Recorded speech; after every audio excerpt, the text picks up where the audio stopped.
Hey guys, and welcome back to my channel. I'm so excited about today's video because I'm going to be testing out 3 different beauty sponges. Now, you guys know in my past videos I've been asking you for your feedback. I've actually never really been somebody to buy beauty sponges or even foundation brushes.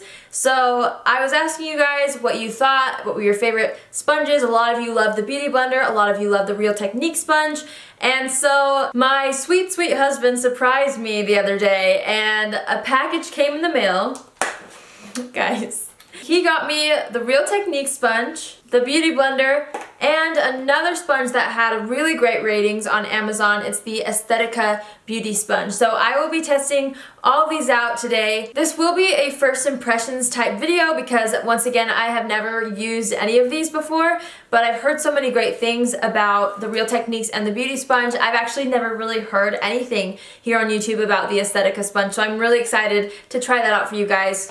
There's a sponge here for every budget. These cost about $5 for one. This is a 2-pack, which you can find at the drugstore or on Amazon. So this is about $5. This sponge, the Aesthetica Sponge, is $10, and then the Beauty Blender is $20. So I'm really excited to review these and let you guys know, which one you get your money's worth for, or, if it's worth it to splurge on a Beauty Blender. I'm really, really excited to do this. Before I get into the video, I wanted to let you guys know that I'm trying to reach 10,000 subscribers here on my channel, and once I do, I'm going to be doing a giveaway. So please subscribe, and let's get into this video. Yes. I'm going to start out by testing the Real Techniques sponge. Again, you can find this at the drugstore. They're around $5, I believe, each.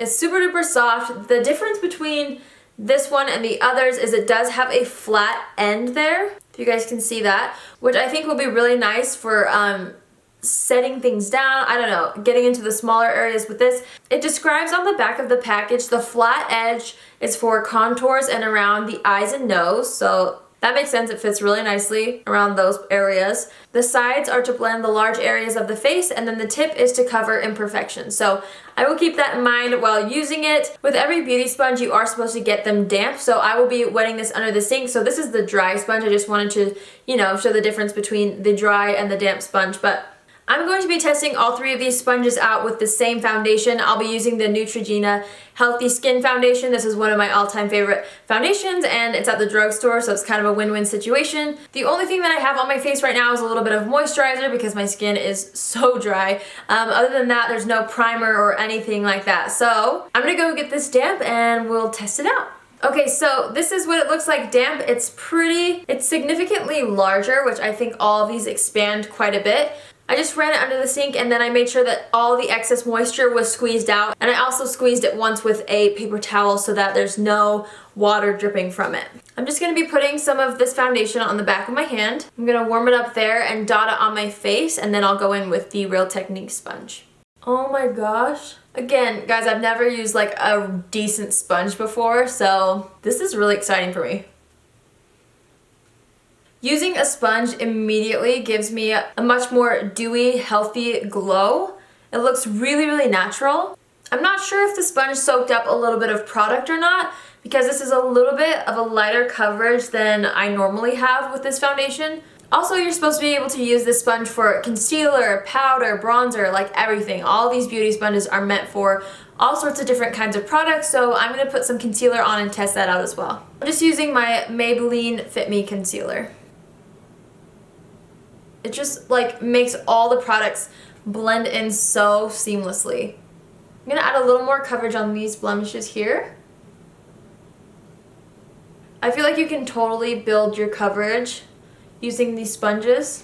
I tried to do my research as far as the best way to apply makeup with beauty sponges. A lot of people said to press and twist so that you kind of get 360 degrees around all your blemishes and so that your pores get filled and look really nice. I also read up and watched a video saying that you shouldn't be afraid to kind of press down because that just helps the overall look of the foundation. I love this. Like I said before, it did not provide me with as much coverage as using my hands or a brush, but it looks so flawless that I feel like I like it better anyways, having a lighter coverage that looks like my skin but better. So far, this is awesome. I really like this. I felt like it was easy to work with. Obviously, I haven't compared it to the other two sponges yet, but so far, like, I have nothing bad to say about this. I guess once I compare it to the others, I'll be able to see if it kind of sucks up a little more product or not, but I'm really happy with the finish and the results of the Real Technique sponge. So I found that I used this end the whole time. I'm not sure if I would use this side unless I used it to like set my face with powder perhaps, but this seemed like the more convenient side for me for my entire face, so that's that. Okay, next in line is the Aesthetica Sponge. This sponge says that it is latex free, which is also the same with the Beauty Blender. I'm not sure if the Real Techniques sponge is latex free. If it is or if it isn't, let me know below. But it doesn't say anything about being latex free, so that makes me kind of think that it might not be. This is the box. It comes in just a little square box. Instructions for best results: lightly dampen the sponge with water or your favorite setting spray and squeeze out the excess liquid. Dab the beauty sponge into your favorite makeup and bounce it along your skin for a natural, edgeless appearance. And then it gives some cleaning instructions as well. It's cruelty-free, latex-free, and had a ton of great reviews on Amazon, so I'm excited to try this one out. It's the egg shape just like the Beauty Blender, but this is what it looks like dry, and I'm gonna run to the sink and dampen it just like I did the Real Technique sponge. I'll be right back. Okay, so this is how big the sponge got when it was damp. Again, I squeezed out all the excess water and then I dabbed it on a paper towel just to make sure there's nothing extra. So now let's test it out. I'm gonna use that exact same foundation, dot it all over my face, and blend it out. Immediately I can tell compared to the Real Technique sponge that this is not as like airy, if that makes sense. It's more dense, which I kind of like actually. It helps me work a lot faster because I get like more pressure quicker, if that makes sense. I really like this one. Of course, because they're all beauty sponges, they're probably gonna all have similarities, but this one was really easy to work with. I felt like it gave me a little bit of a better coverage than the Real Techniques one did, which makes me think that the Real Technique sponge may have sucked up a little bit more product than this one. I'm gonna try to go over my blemishes a little bit just to see how it builds. Yeah, it's so easy to build coverage with this one. This one gave me a much better full coverage, but still looks so natural and radiant. My goodness. Why haven't I used sponges all my life, you guys? It just looks so flawless. And I haven't even put concealer on, so that's what I'm gonna do right now. You guys, why have I never used a sponge, like a good sponge? The ones that you may have seen me use in my tutorials, those were from Forever 21. I had nothing to compare them to, but they didn't really do a very good job, and now that I've tried out a couple already, they don't even compare to what a decent sponge can do. I do feel like this sponge was easier to work with. It gave me more coverage, still had that same dewy effect that I absolutely love, and looks very natural on the skin.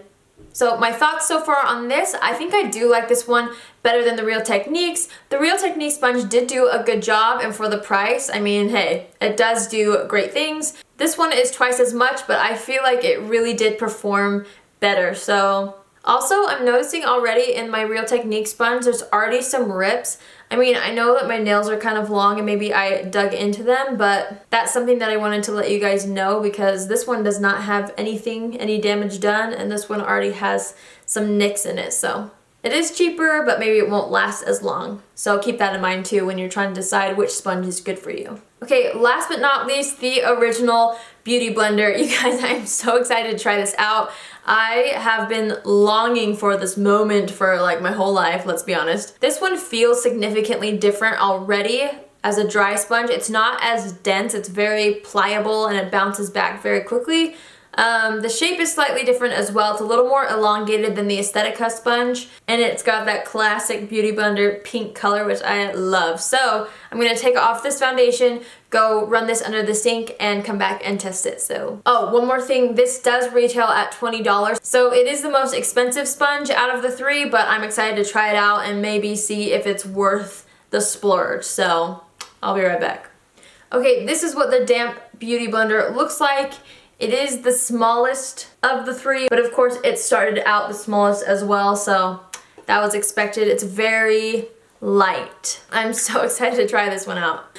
So y'all know the drill by now. I'm gonna dot this same foundation on my face and try out the Beauty Blender. Guys, I now know why the Beauty Blender is $20. By far the best finish. I'm like shocked. I feel like this one is also very easy to work with. I'd say the Aesthetica Sponge and this one are the most easy to work with in my opinion. I mean, the Real Techniques one wasn't like difficult or anything, but this one just like, I feel like you can move quicker with this. Okay, wow. By far, the Beauty Blender provides the most flawless, poreless finish. I feel like it offered close to the coverage that the Aesthetica Sponge offered. I'm gonna go over this area with a little bit more just to see how it builds. It is so nice. You'd think that using a sponge and going over areas would like pick up existing coverage, but it doesn't at all. It totally builds so nicely. I feel like my pores are the least visible using this sponge. And keep in mind, I didn't even use a primer. I didn't use any sort of pore minimizing anything. And already like my pores look so much better. So that is the finish with the Beauty Blender. I don't even know if you guys can really tell the difference, but I feel like this one gave me a very flawless finish. That is the finished foundation and concealer with the Beauty Blender. I'm gonna go ahead and finish up my makeup and I'll be right back. Okay, so I'm back. I just finished my makeup. I wanted to give you guys kind of like an overall review on these right now. Keep in mind that these are my first impressions, so I will be using them for the next couple months, and I'll make another video letting you guys know my full opinion. But so far, the Real Techniques sponge did the job. I felt like it was worth the price. It is the cheapest out of the three. I will say though, it was not my favorite out of the three, but if you're someone who doesn't want to spend $10 to $20 on a sponge, I feel like you would really like this. This would allow you to get the hang of things, figure out if you like applying makeup with a sponge, and then maybe after you try this out, you can upgrade to one of these. On a scale of 1 to 5, I would give this probably like a 3.5 star rating, just because it did the job. It's a great price, and I didn't have too many complaints about it. It just doesn't create as much of a flawless finish as the other two, so if you're willing to work with that, then I think you would really like this Real Techniques sponge. So that's that one. Next is the Aesthetica Sponge. I was actually very surprised about this sponge. This one was the $10 sponge, which was like in the middle of the price range of these three sponges. For the price, I felt like it did an excellent job. The finish was much better than the Real Techniques sponge. I felt like it was easier to work with. It's latex free, just like the Beauty Blender, so that was a plus. I'm pretty sure the importance of being latex free, if I remember right, and you guys can correct me if I'm wrong, but I'm pretty sure latex kind of makes the sponge soak up a little more product. So if the sponge is latex free, the product kind of is allowed to sit on the surface versus getting sucked up in the sponge. So I felt like it gave me a really nice finish. It was easy to work with, like I said. The finish was better than the Real Techniques sponge, I will say. So I think that this one is great if you're looking for a good sponge but you don't want to fork out $20. This is half the price, and I feel like it's a very close dupe to the Beauty Blenders. On a scale of 1 to 5, I would give this sponge a 4. I was very impressed with this. Obviously remember that these are just my first impressions, so things may change. I may like this one over the Beauty Blender. I may, you know, end up liking the Real Techniques one more after I spend more time with each of these, but as of now, 4 out of 5, I was very impressed, and it's a much better price than the Beauty Blender, so I really like this one. Last but not least is the Beauty Blender. I really wanted to give this my honest opinion, and I know that the Beauty Blender kind of is like the brand name of all beauty sponges and things like that, but I can honestly say that this performed by far the best out of the three. It was so easy to work with. It left me with a gorgeous finish. It filled in my pores better than the other two, and I have to say that this one overall was my favorite. Of course, it is the most expensive, so if you're not ready to fork out $20, I would go with the Aesthetica Sponge. This was my second favorite. It's kind of funny how my favorites go in like price order, but that's just how it happened. If I had to give this a rating out of 5 stars, so far, honestly, I would give it 5 stars. Seriously, so good. So good. I love it. For those of you who are like me and are like, is using a sponge even worth it? You know, that's kind of like an extra tool. I don't know if I should spend the money on it. I can tell you right now that it is so worth the money. I feel like using these sponges like just changed my foundation game. Like the finish that it gives is so natural. It's like everything that I've tried to do with brushes or with my hands but could not achieve, like I was able to do in like a minute using a sponge. So I definitely think if you're somebody who loves the natural dewy finish and wants your foundation to kind of like sink in and look a lot like your skin, which I feel like all of us kind of desire that, then I would definitely pick up a sponge. Whether it's the Real Techniques, Aesthetica, or Beauty Blender, all three do a good job, but I personally would go for either the Aesthetica or the Beauty Blender depending on how much you want to pay. That is it for this video. I hope you guys learned a little something from me trying out these sponges. Please comment below, let me know what your favorite sponge is. If you've tried the Real Technique sponge, the Aesthetica sponge, or the Beauty Blender, let me know what you like best. I'm looking forward to testing these out throughout the next couple months and getting back to you on a more in-depth review and opinion on all these sponges. But give this video a thumbs up if you enjoyed it. Also, be sure to click on my face right here if you want to subscribe. Whether you're on your desktop or your mobile device, these buttons now work. It's incredible. YouTube finally changed it. I'm so excited. Also, be sure to click here if you guys want to see my last video where I did my husband's makeup. So be sure to check those out. I love you guys so much, and I will see you all next time. Bye!